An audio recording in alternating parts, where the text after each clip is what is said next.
Today on This Week Health.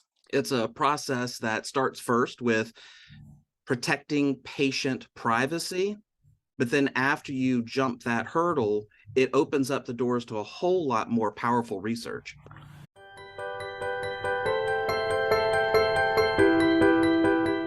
Welcome to Town Hall, a show hosted by leaders on the front lines with interviews of people making things happen in healthcare with technology.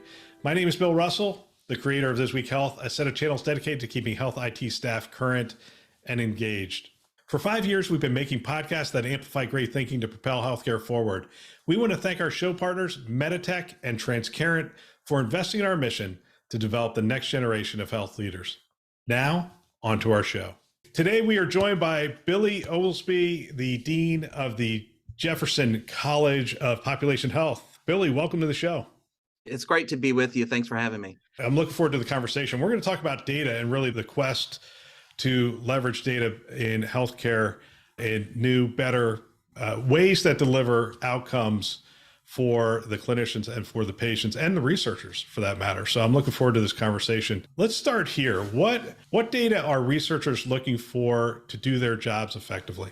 Well, I think, they're looking for a lot of things. I think two of the things they're looking for the most, I would say, is accurate and comprehensive data to really fuel a lot of the advanced analytics that are needed to help inform decisions around improving healthcare outcomes. So they're looking for data that is very specific, very comprehensive. And certainly over the last few years, they're looking for data that live outside of the clinical medical record. So traditionally, a lot of research that was done in health systems or in health provider organizations was based on really solely the data that lived in the electronic medical record. But the more we know about social determinants and all the factors that influence health and healthcare outside of the delivery system, there's a growing need to add more data to those research data sets that live outside of the electronic medical record. And Jefferson is no different.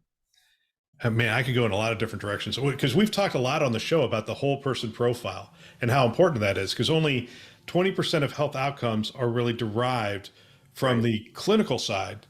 And then all the other factors, education and where you live, all those things add up to health. But what's the challenge of getting to that data and bringing all that data together? Yeah. Well, the first thing is that all lives in different places. So there are different organizations, government agencies, research firms that have all of that data. So being able to share it is difficult. And the biggest challenge with data within healthcare organizations, payers, providers, is patient confidentiality. So it's finding a way to enable more researchers to have access to the data that they need, but making sure that we put all the privacy protections in place so that the data really speaks to what are the population level issues without getting into and potentially running into issues of data breaches of information that's at the individual level. So what are some of the approaches, some of the methods for protecting the patient data? Yeah, historically, it's been de-identification, where you take some information and maybe strip out the name, address, maybe the zip code, information that at least at the individual level, you could say, okay, well, I know potentially who that person could be living in a particular area. So historically, it's been basically de-identification, which in and of itself it's a tool, but is not as effective as more sophisticated tools that actually are now using AI and machine learning to create what's called synthetic patients, to basically recreate the database of individual real life people and their health information, but then applying AI and machine learning to basically recreate a data set that has all the same statistical properties at the group and population level, but is not attributable. You can't reverse engineer it. You can't go back and figure out who the original person is. So that's a significant leap in being able to what used to be called anonymizing data, where really all you did was just strip out some of the identifiers. We're now moving into synthesizing data, which is a much more powerful tool to be able to protect patient privacy. Yeah, we've had several data scientists on the show who have essentially said there's no such thing as de-identifying a patient data. They feel like you could, with enough data points, you could rebuild the original record. But synthetic data, you're essentially creating data based on, so you're looking at this record and then you essentially create all sorts of new variables and in fact, not variables, you're not changing the variables, but new factors that would make it almost impossible to re-identify that patient. That's right. And in fact, there are a lot of validity studies that have attempted to go back and try to trace, looking when researchers actually have the original information and the synthetic information, and try to go back and see if they can match it up, and it hasn't been done. So it's a very powerful tool to be able to protect privacy, which then you could imagine what are the benefits that come with that, because it makes it easier to share the data with other researchers, makes it easier to merge data, maybe with other providers in a region, merging that data together. So you have even a larger data set to do even more powerful analysis. So it's a process that starts first with protecting patient privacy. But then after you jump that hurdle, it opens up the doors to a whole lot more powerful research. If you haven't heard yet, we're doing webinars a little differently this year. We got your feedback. You wanted community generated topics, not vendor generated topics. You wanted great contributing panelists, definitely not product focused, more focused on the challenges and the problems that we were facing in healthcare. We are only making these available live. So we are making them more dynamic in nature, and we're doing them on a fairly consistent time, as much as we possibly can, the first Thursday of every month. The next webinar is going to be on March 9th, which technically is not the first Thursday of every month, and I apologize for that, but I'm actually on vacation that day. So March 9th is going to be the webinar, and we're going to continue our leadership series. We're going to be talking about the changing nature of work. And a lot of things have changed. The pandemic drove us to work out of our homes. What does that mean? What does it look like? How are we making decisions? Are we making data-driven decisions on that? How are we maintaining culture? How are we hiring? Are we hiring differently? Not only that, not only focusing on IT and the roles there and the challenges there, but also on the challenges that our health systems are facing, the changing nature of work as we move into working at hospital at home and some of these other care venues. What does that look like? Addressing the staffing challenges in the clinical side as well as the administrative side. So we are looking forward to having that conversation. Love to have you join us March 9th. Keep an eye out. We're going to announce who the panelists are going to be. I currently have my feelers out for some people, but you can count on the fact that we're going to have great panelists. We're going to have a great discussion. You can sign up on our website, thisweekhealth.com, top right-hand corner. The cool thing about that is you can put your question right in there. And I give those questions to the panelists ahead of time, and we make sure we integrate that into the discussion. So sign up today. Hope to see you there.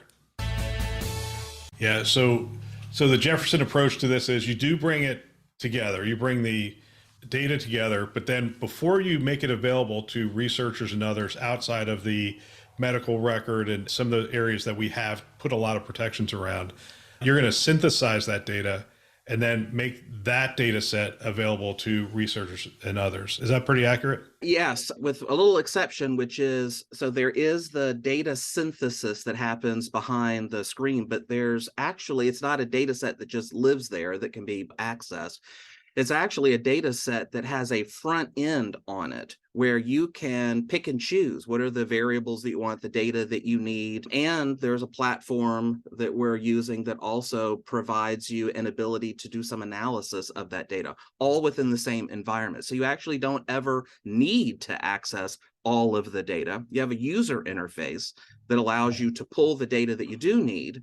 And there's an analysis environment where you can crunch all of the numbers so that all within one ecosystem, IT ecosystem, you're able to develop a research question, identify your patient population, enter in the variables, analyze it, and get some insight into what you're looking at. So you could build cohorts right into the right into the tool. Is that That's right. something you developed internally, or is that something you went out and acquired? We partnered with a company called MD Clone, which is based out of Israel, but they have relationships all over the world. And so we partnered with them. They're a leading provider of these kinds of tools.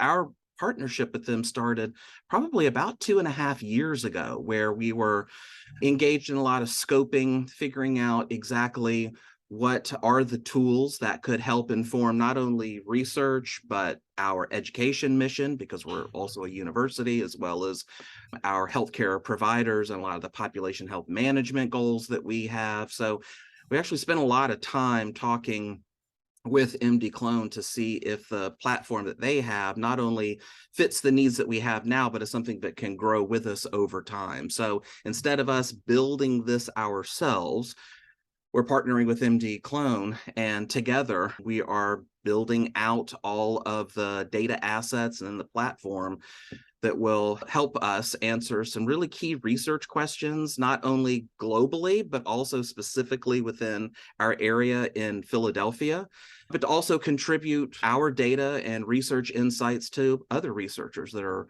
also a part of this network. So how much, I mean, obviously you guys are going out for grants and funding and all that kind of stuff. How much of this is self-service and how much of it is custom solutions for specific grants that are being applied for specific research that's being done? Yeah. Think of it as this, where the platform that we have can address a wide range of use cases. So it's a platform where once we provision the credentials, what the user can and cannot look at, because we can still provision a lot of permissions around that.